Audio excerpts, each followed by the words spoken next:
Did you know that 3 out of 4, that's 75% of people who end up making $10,000 a month or more within their first year of selling t-shirts on Etsy? I have made things before that nobody wanted. The core concept is you need to find a profitable sub-niche. In this case, you can see I found a slogan that's selling really well across a lot of large shops. It says, first of all, I'm a delight. This is a sub-niche to the humor or sarcasm category.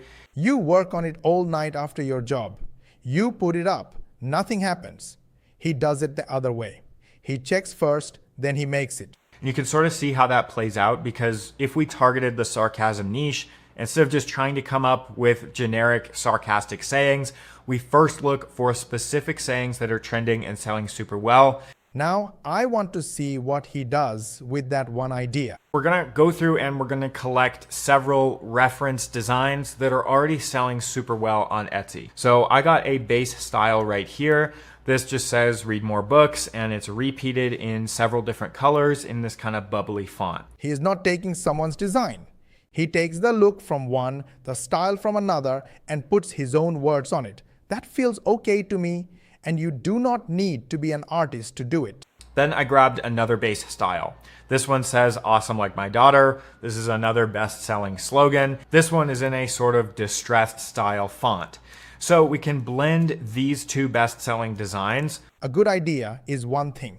A good picture is not the same thing. A little pro tip for you is if you're using AI like I do to build all of my designs, once you have something that looks good, make sure that you create another image artboard for it and switch the model to ChatGPT Image 2 HD mode. I would have used the first picture and moved on. He does not do that.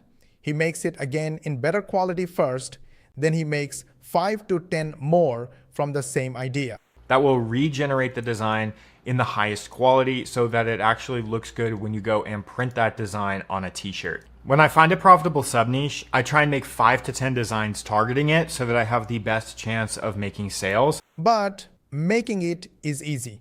People still have to find it. And by the way, when you're doing research and trying to find these profitable sub-niches, make sure that you open up a few of these listings that are selling super well this month. He does not guess the words. He looks at what's working right now.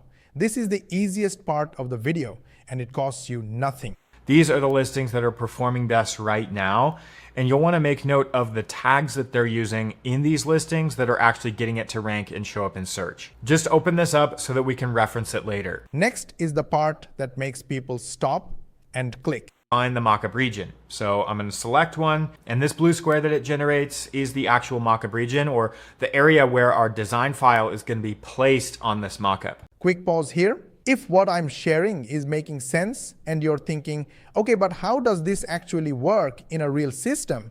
I've put together a free training that walks through the exact structure and process we use. It's not theory, it's a behind the scenes walkthrough of how the system is set up, how the pieces fit together, and how most of the heavy lifting is already handled, so you're not starting from zero. If you want to see how it's structured and decide for yourself if it's a good fit, the link is in the description. All right, let's jump back in. So I'm just going to use the t-shirt preset, and I'm just going to size this and position it onto the t-shirt how I think it should look. They do not. They buy the photo of the shirt.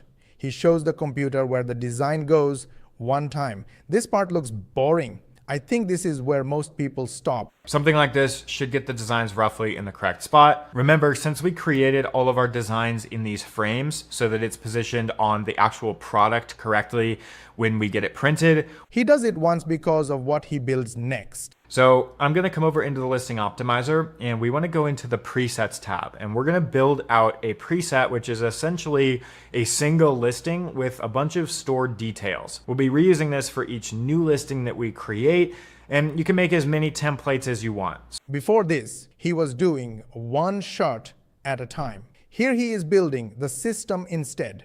It takes time, and you sell nothing while you do it. If you have a full-time job, that is the real cost. So don't be afraid to create one and then make another if you have different listings or different types of listings that you need to be able to create. But the system still needs one empty space to work.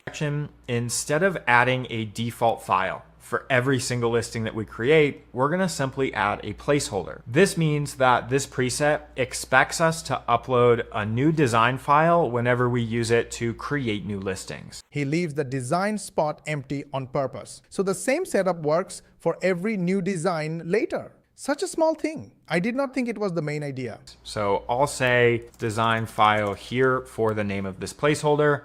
And then I'm going to link that product that we added to this preset to this placeholder.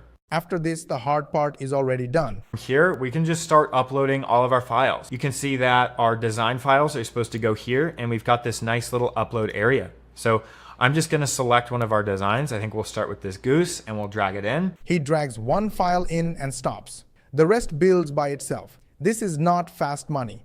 It will take months, but this is the first one I have seen that fits around a real job. And what you'll notice is that after we drag that file in, it immediately starts generating all of our product mockups and assigning it to this listing. So it already generated the first three. It's still working on the color chart, but those are being generated all behind the scenes. The setup is slow. The work after is not. That is what makes this different. If you like this video, gently hit the like button. If you dislike this video, then share with your friends and family. Because whether you liked it or not, it could be helpful to your friends and family and your social media contact. And if you think we are doing our best to try and explain to you how you can change your life, and you want to watch the next video, then make sure you subscribe to our channel and switch on the notification bell button. And make sure you ask your friends and family and social media contacts to subscribe to our channel, switch on the notification bell button as well. This way, you will help us get 10,000 subscribers in next 3 months. To learn more money techniques, watch these videos, and we will see you on the next one.